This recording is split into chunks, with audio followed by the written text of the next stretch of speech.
So I'd like to welcome you to the Ranieri Agency vodcast number 5. In this series of vodcasts, I'm trying to get an inside track into how the coronavirus is affecting businesses globally. And today I'm pleased to have one of our Australian clients to tell us a bit about what's going on down there. So I'm pleased to welcome Sam Moore, Global Marketing Director for Lifx, a global provider of smart lighting. Founded with a Kickstarter campaign in 2012, Lifx now sells smart lighting in over 80 countries and works with the likes of Amazon Alexa, Samsung and Google Home. So Sam, welcome to the Ranieri podcast. Great to have you here. Hi Pietro, thanks for having me. Great. I notice you've got a glass of wine on the go there. You're the other end of the day for us, which is great. I'm looking forward to that later myself. Yeah. Obviously Easter coming. Yeah, definitely. So before we get down to some industry questions, can you tell me a bit about yourself, Sam? How did you end up becoming the Global Marketing Director of Lifx? Yeah, sure. Well, I studied politics and American studies at uni in Nottingham. I grew up in the UK, so that has absolutely nothing to do with it.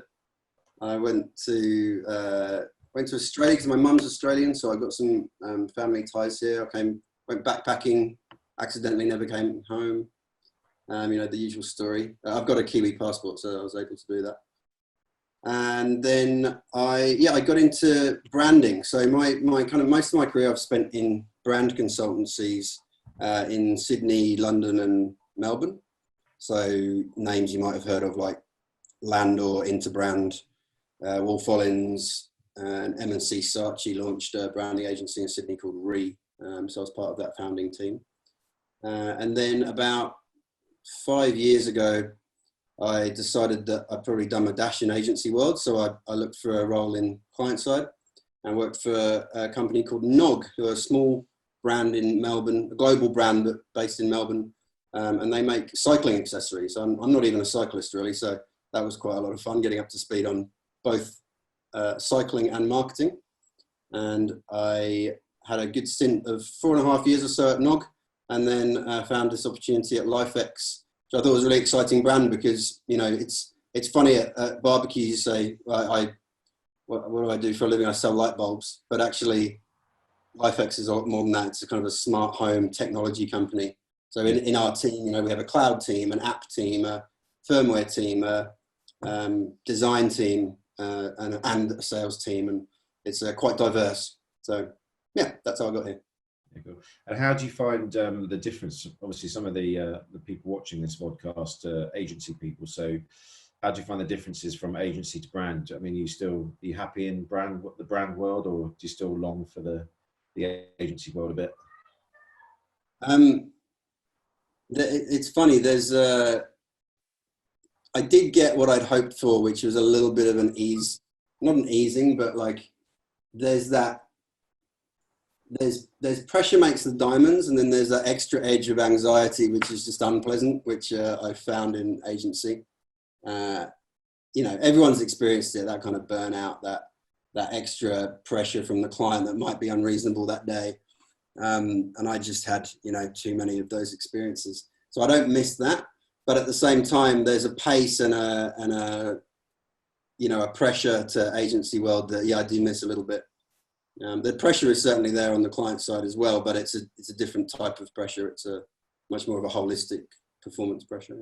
Yeah, I do think that agency people, better is the wrong word, but they're much more conditioned to handle lots of plates, whereas brand people tend to focus. They go much deeper into projects, and I think it maybe. I mean, it kind of depends. I think that. An old boss of mine did a really interesting exercise once, because I think one of the pitfalls of agency work is that you do get into this bubble and you kind of go, the client's a pain in the ass and they haven't got a clue, because we're the specialists, be that advertising or branding or whatever it is, agency PR, but an old boss of mine, he asked a client that he knew well, he said, can you take a screenshot of your upcoming week's calendar? And she was like, yeah, okay. So she did it, and she kind of blacked out the things that weren't supposed to see. And it had, 11:30 to 12:30 for the meeting with our agency.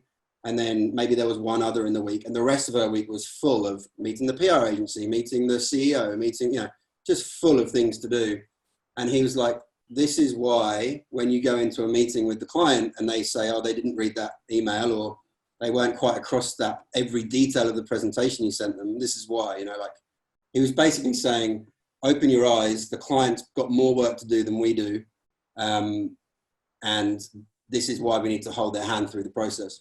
Yeah. So I thought that was a really good exercise. It kind of played the devil's advocate. You know, you can get a little bit client hating when you're an agency, but actually on the client side, they're doing 100 things as well. So.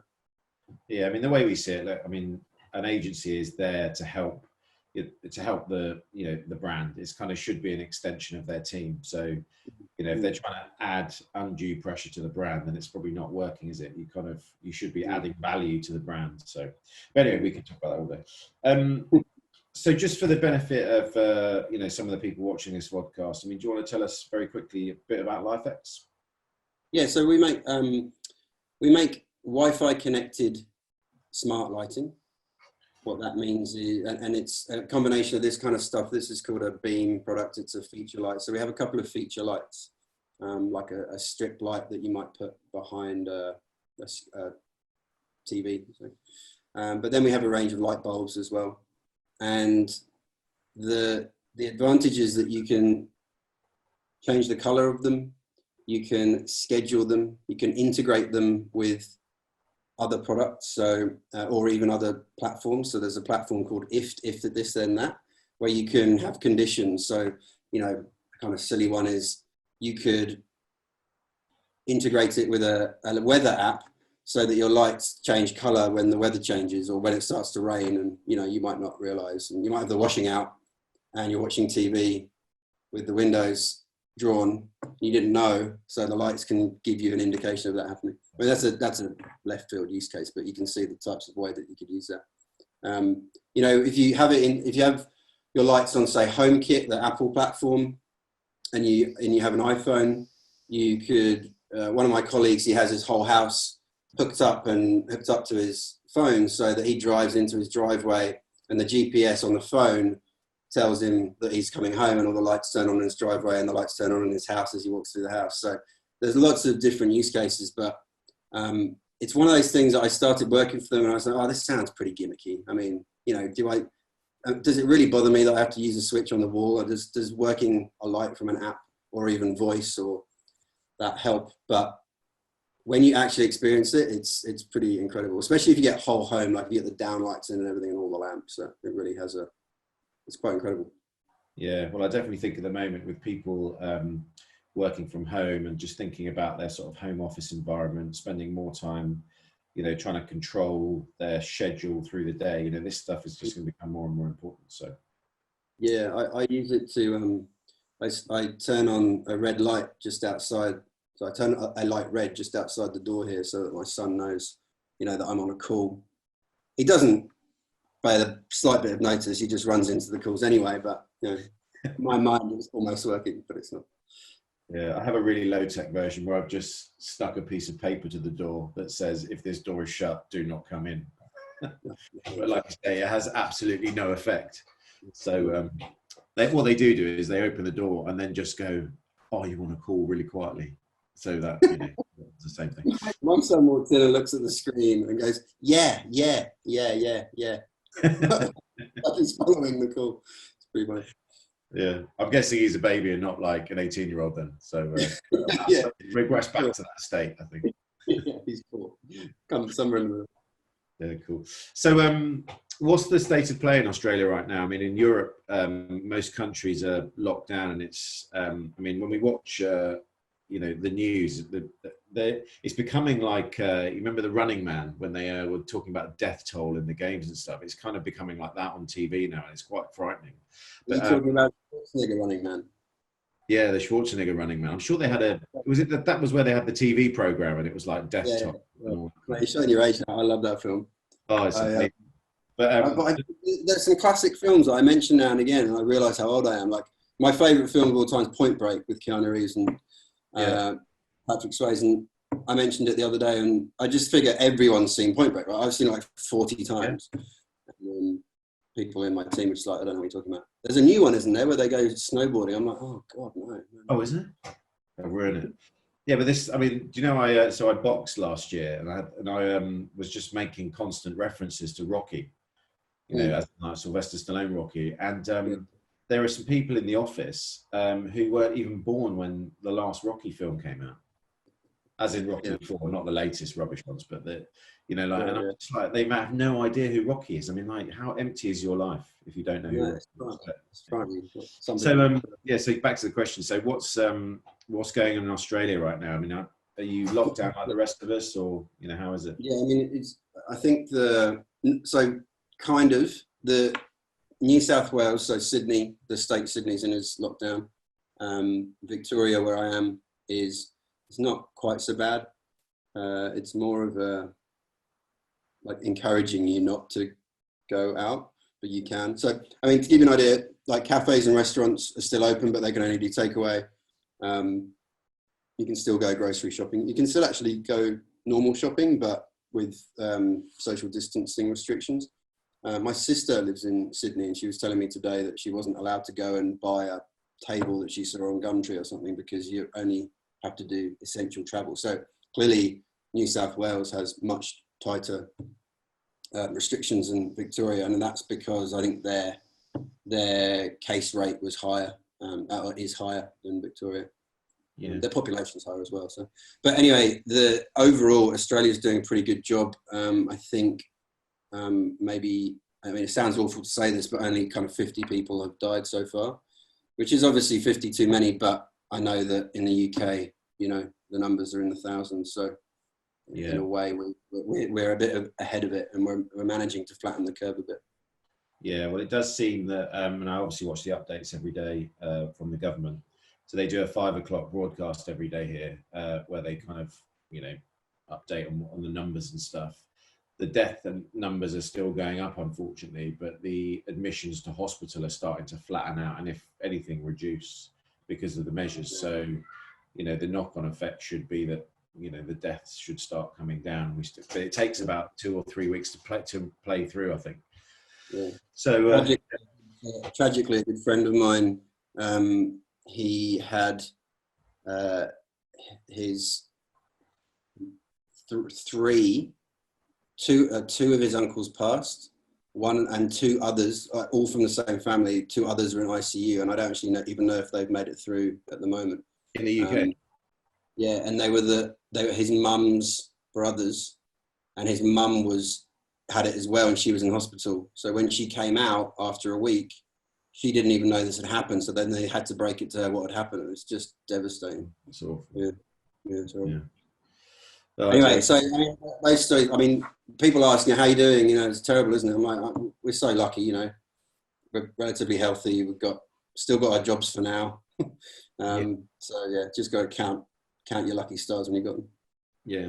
So in terms of Lifx and the coronavirus, so obviously Lifx is a global consumer electronics brand. You know, have there been any specific issues that it's caused within the business?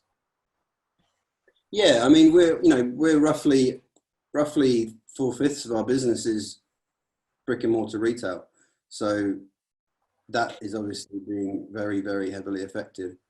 On the flip side, those people are, you know, the Best Buys of the world, or the Bunnings and the JB Hi-Fi in Australia, or the Currys in the UK, who stock us, are doing a lot of work to shift their focus online. So that's good.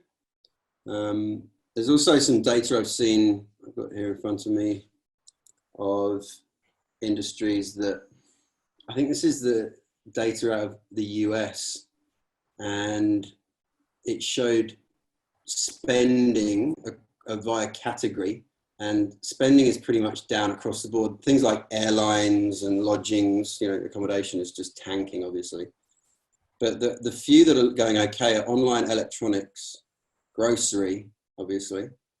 But yeah, online electronics are actually doing quite well. So I think that's something that I hope we can take advantage of. I suspect that a lot of that online electronic stuff is bumped from necessary items to do working from home. Yeah, one of my previous vodcasts was with the MD of West Coast, a big distributor over here, and they were saying that anything to do with home working, so laptops, printers, ink, PC accessories, desks, chairs, they said it's like Black Friday every day in their warehouse at the moment for that stuff.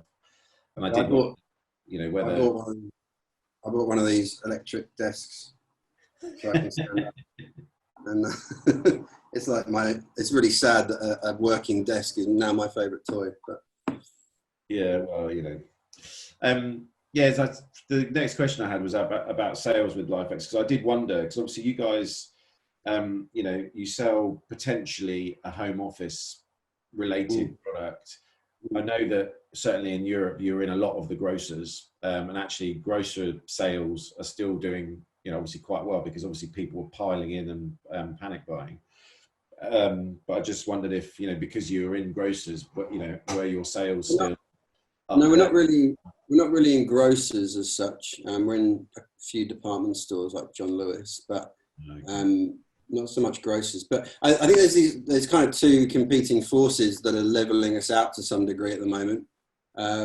One is obviously lack of brick and mortar footfall, combined with on the other side. So there's an upside of, right, I could find a lot of use for smart lighting. It helps me work from home. Particularly broadly speaking, you can, a lot of people who be working from home are being forced into that situation, so they probably don't have a home office. Like me, my office is now the spare bedroom in my house.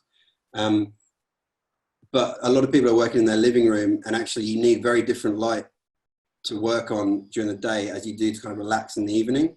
In terms of color, you want white light in the day that's bright and vibrant and you can stay alert. And then in the evening, you want some warm light. So smart lighting is really good in that sense, to both schedule that light and to also change the color.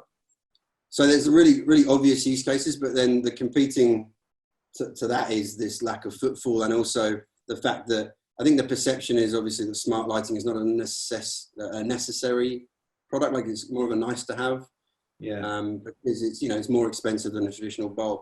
But it's up to me as the marketing person here to convince people that actually it's a cheaper solution in the long term, because our lights last for 20 years.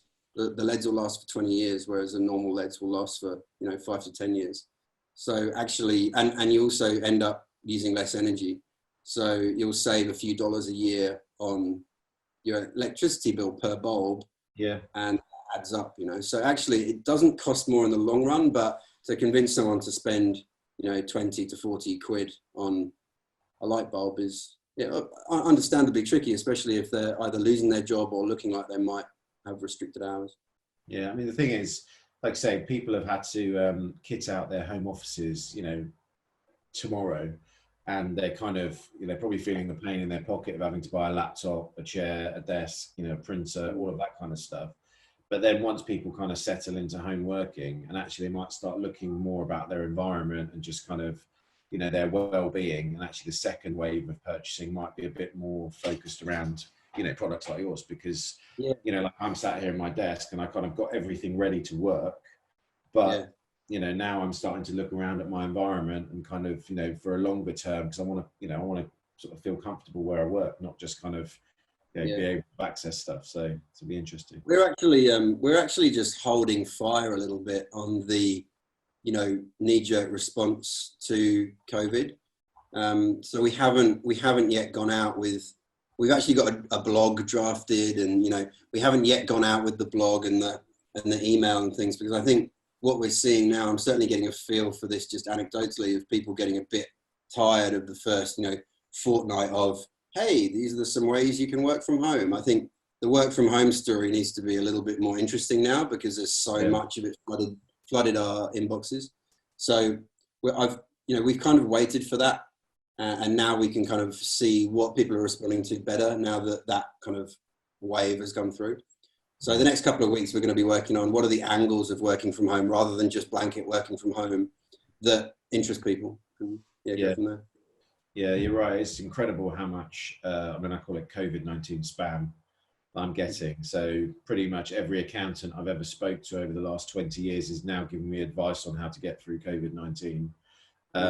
You know, recruitment agencies, just, I mean, the works, it's just, I don't know, it's just, yeah, they really need to think through, you know, their marketing, because when you do stuff like that, you need to add value at the end of the day. You can't just the misc kind of spam about COVID-19 that just gets immediately deleted.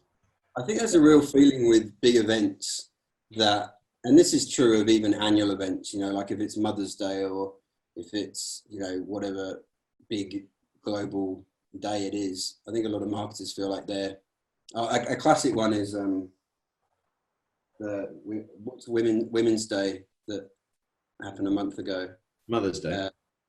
International Women's Day, to celebrate just women. And that obviously is an excellent thing that we should celebrate, but it's really funny watching brands come out with just a filler bit of content. We should do something. And I've been guilty of that myself in the past. And I think the brave marketers are the ones that can just pick out what's relevant for our brand and let's leave the other stuff alone. Like, we don't need to comment on everything.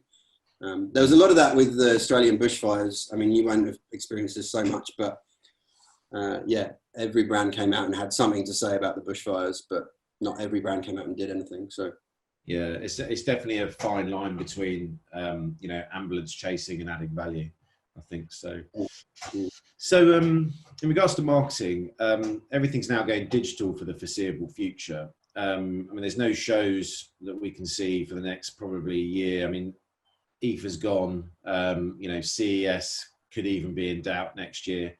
Do you think brands have now got the opportunity to kind of rethink their marketing strategy, and, you know, are they going to kind of continue being a lot more digital when this goes back to normal, because they sort of see potentially a lot more value in digital now, rather than just all this sort of expenditure into, you know, exhibitions that they would have already committed to?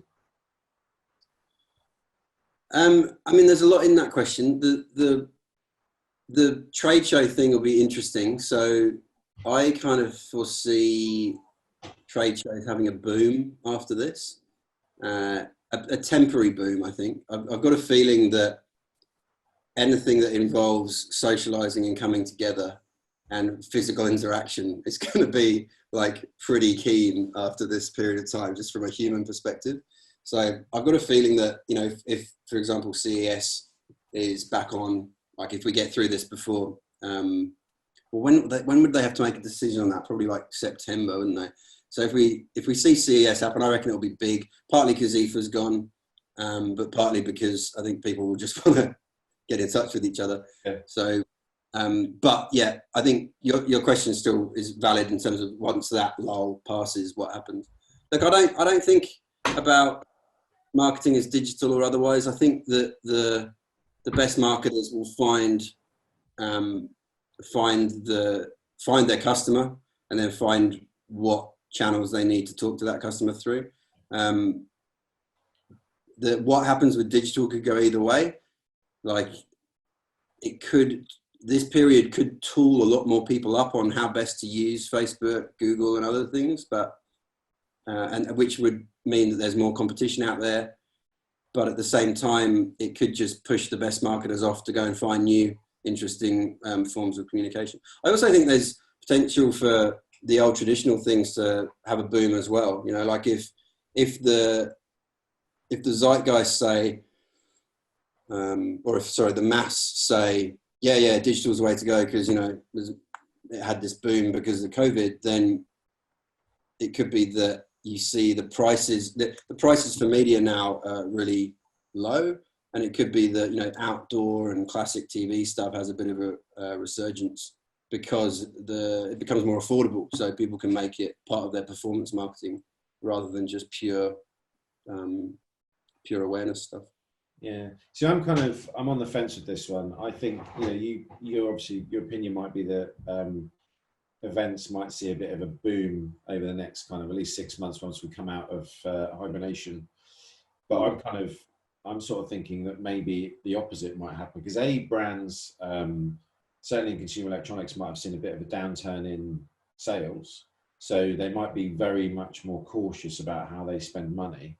You know, an exhibit, you know, to suddenly then start exhibiting and spending, I think there might be some real knock on in terms of brands just being much more cautious about, you know, the thing is, we know that once we're out of lockdown, we're out of lockdown for a bit, but there may be a kind of second wave again, and it may kind of, you know, I think brands just need to be aware that, you know, just because we come out of lockdown, this thing hasn't gone away until there's a cure or there's a vaccine.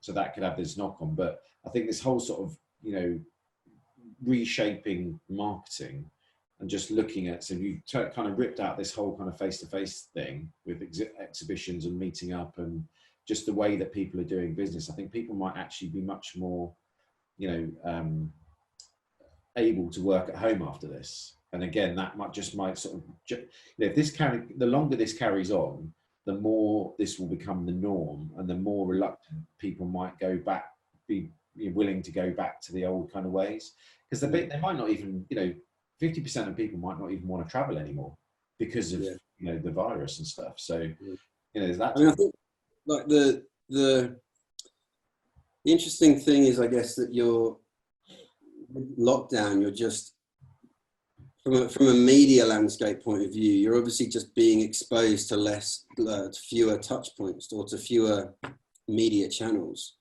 There's your computer screen, there's your TV, there's your phone, and there's not a lot else because you're staying indoors. But regardless, I think what this period of time is going to do, and I hope it does, is prove that customer enjoyment is the most important factor to marketing. Like, you know, we talk about customer success and customer experience and, you know, all these buzzwords, but actually every brand, even boring brands, you know, brands with boring products, you're still wanting to give the customer that sense of enjoyment in the way that they've spent their money, even if it's just solving a simple problem, or even if it's just not having to think about something. If you can just make them enjoy that experience, then they'll tell someone, and that is the most effective form of marketing. I think that, I hope that people will almost see the wood for the trees, in that, you know, whether you stick an ad on display on Google, or if you know, want to get outdoor, or all of that, that's just the periphery. The core is, what are you actually giving to the customer, and how much are you charging for it? Like, is what you're charging for the thing that you're making worth it? And if it is, people will tell other people about it. No, it's as simple as that. Yeah. And you know, I mean, my last question, I did have a question about, you know, do we think the days of expos are numbered? But I think we've probably answered that question. But I mean, at the moment, we're probably undecided. Oh yeah, but your question still holds for, like, after whatever period. So if, to your point, if there's still conservatism around whether the COVID's cleared, I think you're right. It will be a strange landscape for a while, but let's assume we get to a point where, right, everything's safe, everyone can go out. I think there'll be a little surge, and then we'll be back to square one, which is where your question comes in. And my answer is, trade shows are numbered for sure, because as communication tools improve and travel becomes cheaper and easier, there is less need to congregate on an annual basis in such a large form. I was saying to you before, I used to work in the cycling industry, and we had this annual quandary within NOG, the company I worked for, about whether it was worth spending the money on creating a booth and, you know, taking the team from Australia to Germany for the annual show there. And the reason, what we saw happening was, there's big brands, like, if you know anything about cycling, Specialized, who make bikes, a huge brand, and they just pulled out of this annual show called Eurobike, which is the main show, and they created their own show, because they're a big enough brand that they could invite journalists and have a 2-day thing out in their own facility. And then another couple of brands did that, and that just undermined the value of the show. And then smaller brands were dropping out. We were even considering it. The similar show in the US called Interbike, which is also in Vegas at the Mandalay Bay, that actually just stopped because of the same reason. It didn't have the volume. So I think, look, CES seems safer, IFA, and I haven't been to Mobile World Congress yet, but, you know, those ones are huge, but I see them following the same trend. Like, big brands will do their own thing, as you know, the likes of Apple already does. So yeah, yeah, it'd be really interesting. I think Amazon and Google are propping up CES. Yeah, but aren't with CES, isn't everybody already got their stand space already booked? I mean, it's already kind of paid for, and because then you have to book a year in advance to get CES space.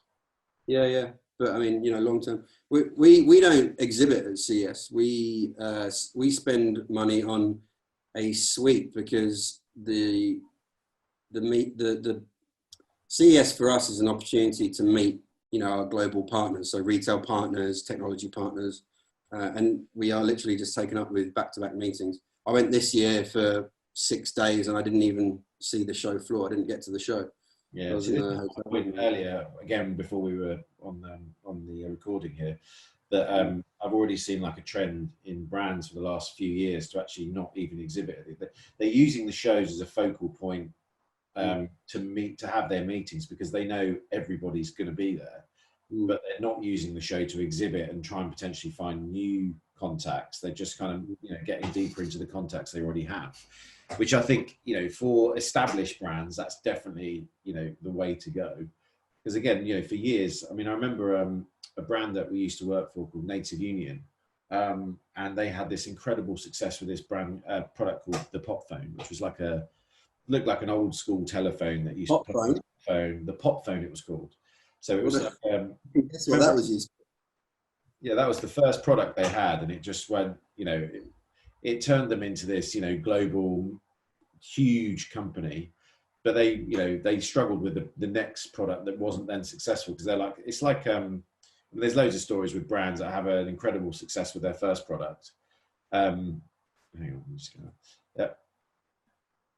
Sorry, my 1 second. They're trying to get on. Sorry, 1 second, Sam. Let me just pause this. Trade show booth is that it works really well. Like, you know, our new CEO who worked for Microsoft for years, he's been to like 20 CESs in a row, so he knows the show very well. Yeah, and he said one of the, like last year's for Lifx was one of the best that he's, you know, most successful that he's ever done. I don't know what he meant by that was like commercially, like the depth of the meetings, the effectiveness of the time spent there was great. We had a press event as well where we had, you know, key smart home journalists come to a drinks night for us, and we could talk them through some stuff. Really good vibe that we probably wouldn't have got on the show booth. So yeah, definitely. I have the same experience. I mean, I think I've been for 25 years in a row now, and you know, to start with, it was a manageable show. You could definitely like get around, meet people, make new contacts, all that kind of stuff. But the trouble is, it's got so big now that everyone's so busy that, you know, unless you've got a full agenda of meetings before you go to the show, you're not going to meet anyone new. I mean, you might make the odd, you know, obviously the odd connection and stuff. You'll meet people on stands, but you know, people just haven't got bars. Sorry. Bars. Yeah, there's a lot of bars. Again, I think CES is again one of these incredible places where I try and explain it to what I call civvies, that people aren't in the consumer electronics industries, and they're like, oh, you know, Vegas must be you know, good fun and stuff. It's like you get there, you go straight out, you know, you meet people, you kind of like we were, you know, we met in the Cosmo at like, I don't know, whatever it was, 1 o'clock in the morning. There we are. Then you're up again at, you know, 7 in the morning, full day of meetings, off it goes again for sort of 5 or 6 continual days. And then, you know, there is definitely something going on in those casinos to keep you awake, because if I had a night like any night, a standard night at CES, you know, I would be comatose for 2 days in England. I don't know how I'd keep going, but anyway. The adrenaline going, and then you crash on the flight home. Yeah, you just it's a very chirpy flight on the way there and a very quiet flight on the way back.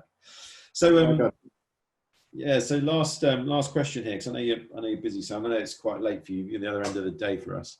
You know, one of the concerns that I have is, you know, obviously right now there's a lot of brands, you know, looking at digital only strategies for the foreseeable future. You know, you've got you know, not including yourself, but there's obviously a number of what I don't know, traditional kind of marketing managers within organizations who are used to, you know, preparing for events. They might be doing some above the line stuff. Their marketing plan is a very traditional plan. Now suddenly they're being forced into a digital only strategy.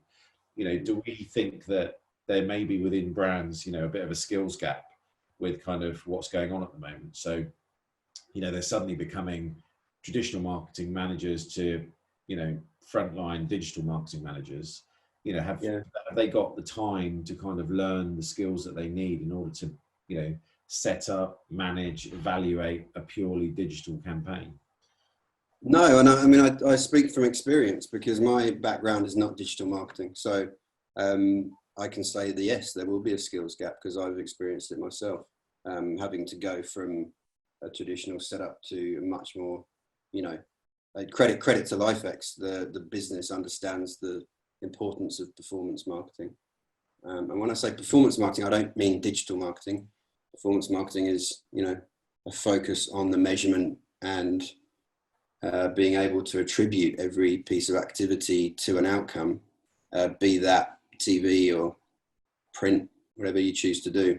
PR, you know, I mean, PR is changing in that, you know, if you're doing it properly, digital PR should come with a UTM tag, essentially. Like I want, you know, I when I work with you guys, I'm like, if we can try and get a link back with a UTM tag on it, we know where that traffic to our websites come from.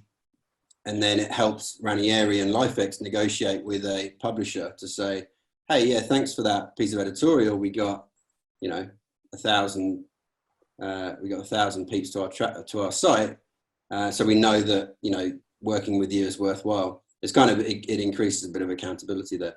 But I think that thinking about it in terms of digital or not digital is maybe a furphy, because it's actually just making sure that people understand their customer. And like, you're a good marketing manager, but you don't have the skills and you're not on the tools with Facebook and Google, that's okay, as long as you understand what you're trying to do. And then you just find someone that can do that. There are enough people out there that can execute. And it's just a matter of, I think the people that will succeed in that will be the people that don't get too fazed by the fact that they don't know on the tools what to do. As long as you're confident in the methodology of, like I said, making sure that customer experience is the number one focus. And secondly, just understanding customer segmentation and how to find them, actually then executing that, you know, you should be outsourcing that anyway. Yeah, awesome. Yeah. Well, when I say outsourcing, I mean, you know, you don't have to do that yourself.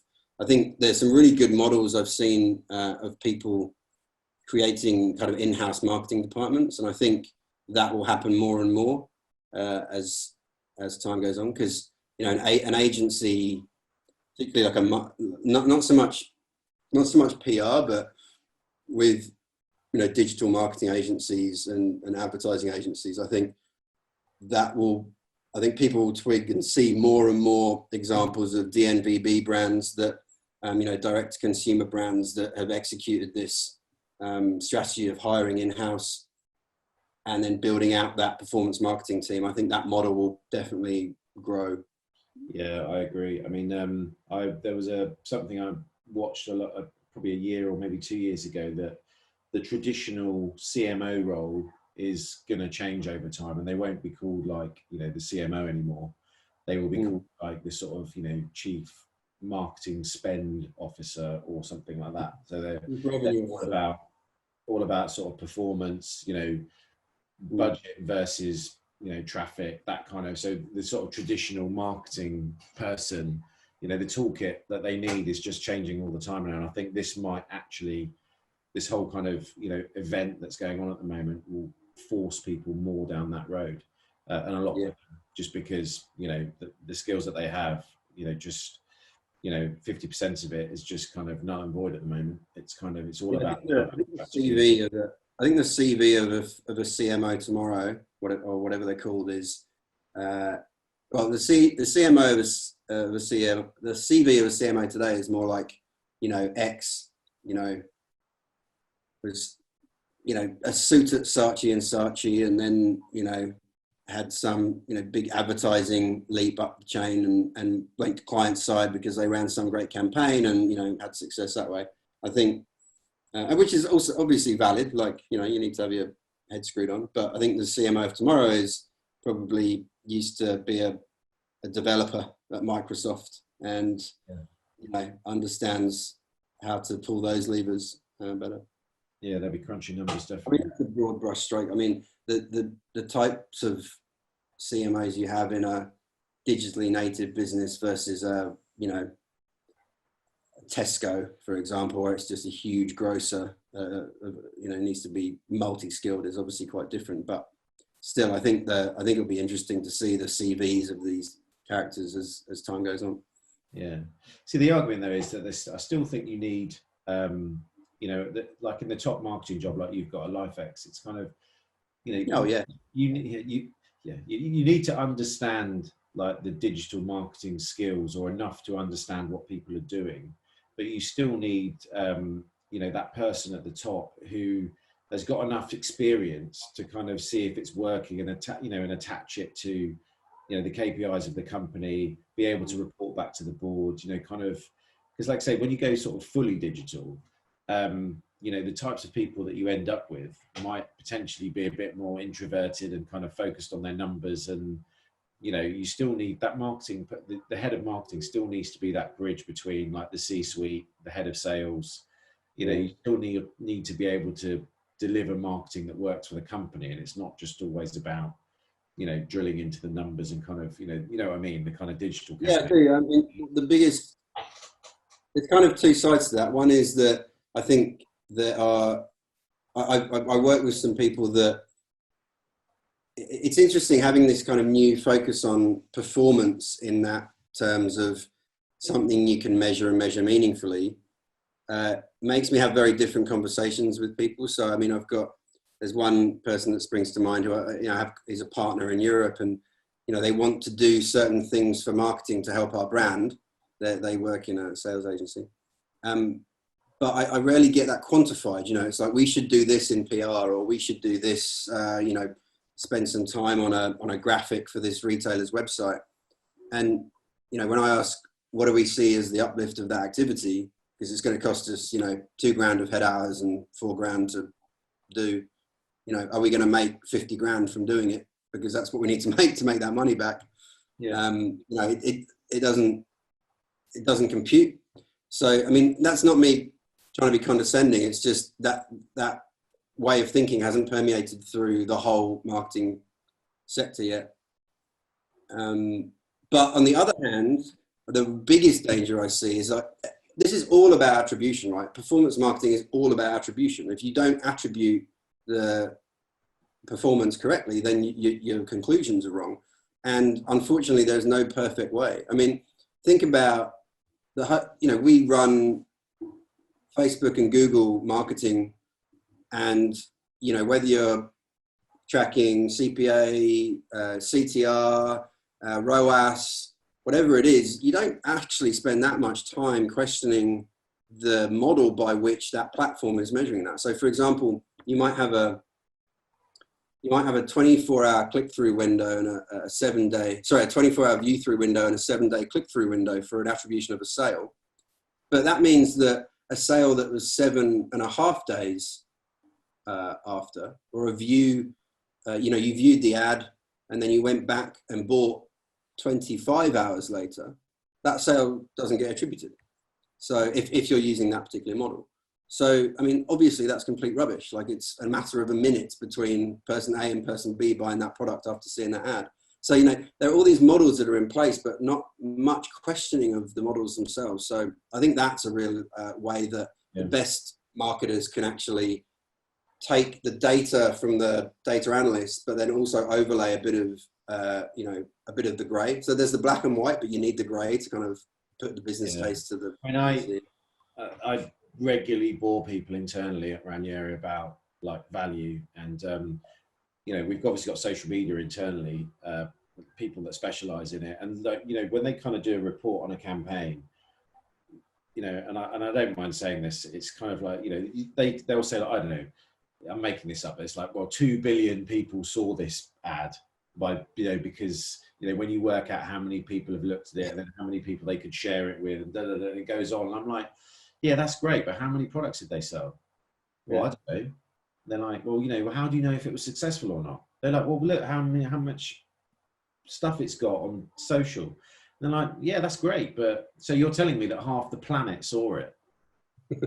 Just think about what you've just said to me right now.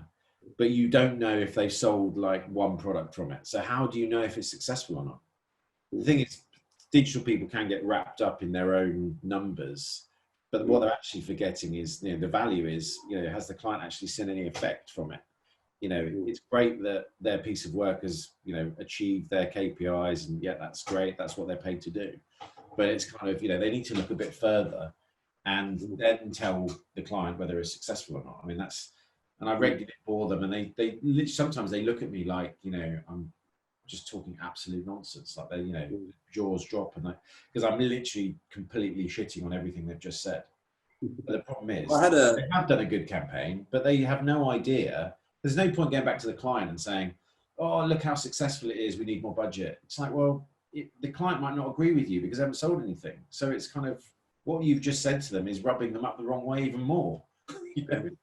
So I don't know, but that's the way I look at it. But yeah, no, you're right. I mean, it proves a couple of things, right? It might be that if the data is right that there were 2 billion views, then it proves it's a terrible campaign, because if that many people saw it and the business isn't now making squillions, then something went wrong. Exactly. Or which is obviously true, is that 2 billion people didn't see it. That's just an attribution error, because impressions imply eyeballs when clearly they weren't looking at the thing. It's funny, I got an email from a senior colleague the other day to say, someone has just pointed out that 60 Minutes, which is like, in Australia, 60 Minutes is like a trashy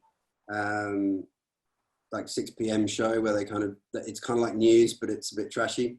I'm trying to think of what the equivalent is here in the UK, something like that. The one show, I think it's on at like 6 or 7 o'clock. Oh, no, it's not like the one show. It's trashier than that. I'm thinking that's it's kind of like news, but it's a evening like show. Anyway, so they're saying on this show there was a brand that was giving away free subscriptions to something, and to help with the COVID situation, free stuff, and why don't you give away $20,000 worth of light bulbs and you'll get this free spot on, very high profile TV. And I was like, all right, that's not going to work.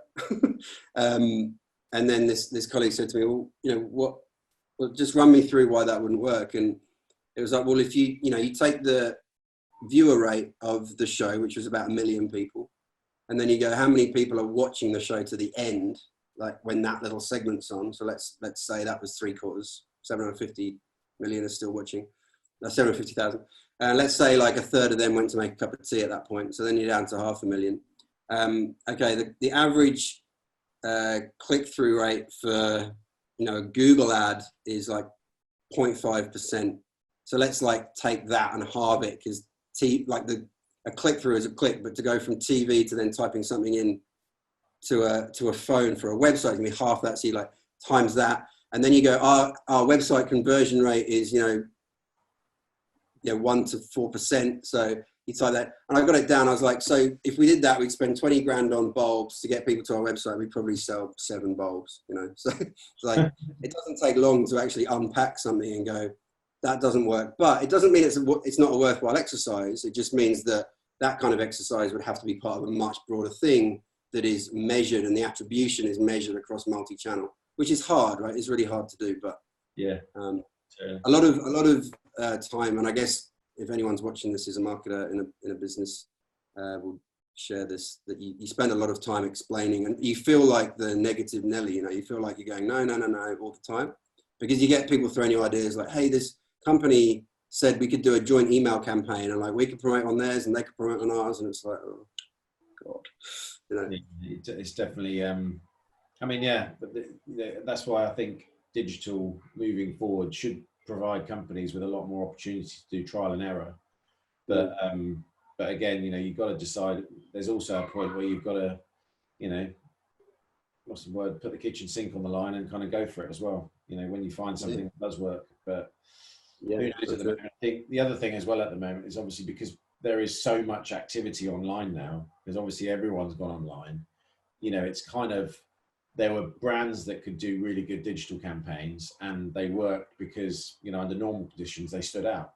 But now, you know, the playing field has been leveled a bit because everybody's online. So suddenly there's a lot more traffic to kind of break through in order to kind of stand out. So what I've experienced from a personal point of view, and I guess this may, you know, play out, is that there are the performance marketing, and like particularly the combination of Facebook and Google, and getting that right. There's a cohort of people out there who are ahead of the curve and really know how to take advantage of that.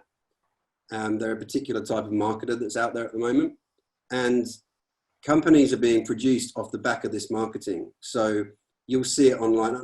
By the way, I've been sucked into this, and I'm actually in the industry. So I bought some skincare. I bought a heavy blanket the other day because the ad kind of just convinced me. And not that the products that I end up getting through the post were bad, but, you know, as someone who understands how these things get put together, I could see that it was a bit cheap and cheerful, the stuff that I got. And it's just a marketing business with a product at the back of it. The product could have been anything. And I actually know people more personally who are actually starting up businesses that are literally, the business is the marketing division, and they're just creating different products that are completely unrelated using the same tools. So I think what I hope will happen, again, coming back to my experience point, is that that will flush out, like, because consumers will become savvy enough to go, all right, it's a good ad, but, you know, what's the actual product that I'm getting? And that will come back to the people that win out will be the ones making the best product or providing the best service. Yeah, no, definitely. Again, just like basic principles, the simplicity of just getting it right rather than making it look like you're getting it right. Yeah, well, if you think that what retail provides is an experience for, I mean, in a large case, it's an opportunity for consumers to actually sort of hold products and see what they're buying. Now that's kind of been taken away from them. So, you know, if brands can kind of replicate that online, you know, like you're saying, a lot of brands will kind of make some quick money because they're going to sort of not trick's the wrong word, but kind of they're going to market something and a lot of people are going to buy it. And then eventually they're going to become a lot more cautious because they bought a load of crap, basically. And then brands that can kind of work out how to quickly show products online that, you know, and how to sort of really show them off and almost give them that real life touching experience.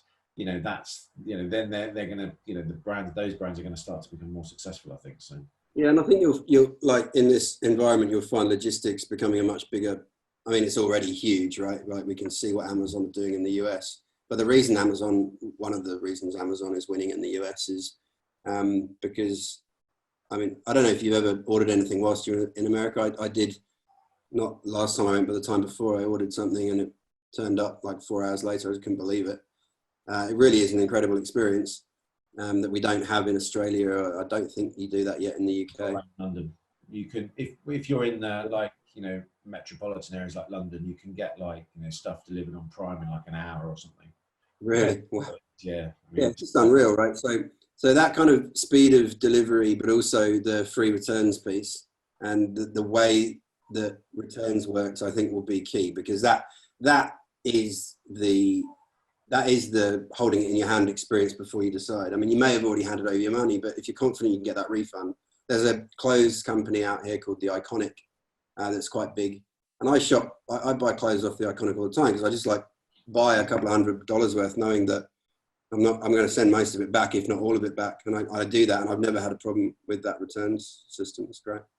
Yeah, my wife does that, and I had no, because basically she orders 3 dresses of the same type because she tries lots of different sizes and then just sends them all back.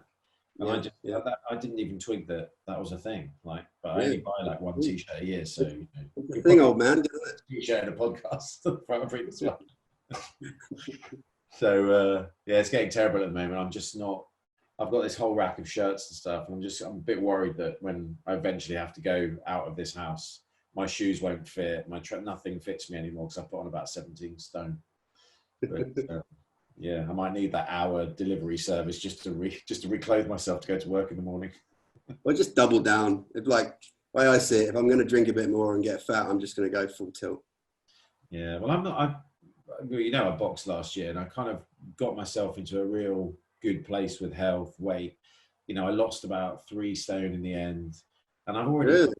yeah. I mean, from CES, the year before, I was nearly 19 and a half stone, I think, and then I got down to 16 and a half for my fight weight. But then I'm back to about 17 and a half now. But it's just, I was going to the gym every day, the boxing gym. I'm just kind of been trying to keep it up online. They're doing sessions online, but it's not the same because if you do a session, then immediately sit down and have 2 cans of beer in the evening. It's kind of, and then I'm just gradually getting out of, because it's just, how it is. It's not the same. I think we need to get out of this lockdown quick because I'm not actually going to be able to get up from the lockdown. That's the problem. I'm not much of a runner. Like I cycle a bit, but I'm not much of a runner. And last week I did a couple of runs. Like, and when I say runs, I mean like I run up the hill, which is like 300 meters, and then along a bit, like maybe like literally a kilometer before I stop and do a few sprints up the hill, and then I'm done. Like, it's pathetic. And after like the 3rd run in 6 days or whatever, so not a lot, like my hip was gone and like my ankle was gone. Like I had 2 days to recover from this like 1 kilometer run. It was pathetic. Yeah. But anyway, Sam, I will stop the podcast there. I really appreciate your time. It's trying to get through a number of these. I think it's really interesting for people to kind of understand what's going on in the wider sort of world, especially in consumer electronics, and just generally have a bit of a chat about marketing and kind of what is the right approach moving forward. And you are a wealth of information there. So yeah, thanks. I hope everyone in the business and your family stay safe, and look forward to speaking to you. Well, I suppose it's next Tuesday we've got a call in. So. Yeah, thanks, Pietro. No, I appreciate it, and same to you. I hope your business and your family are well. Yeah, thanks, my friend. Speak to you soon.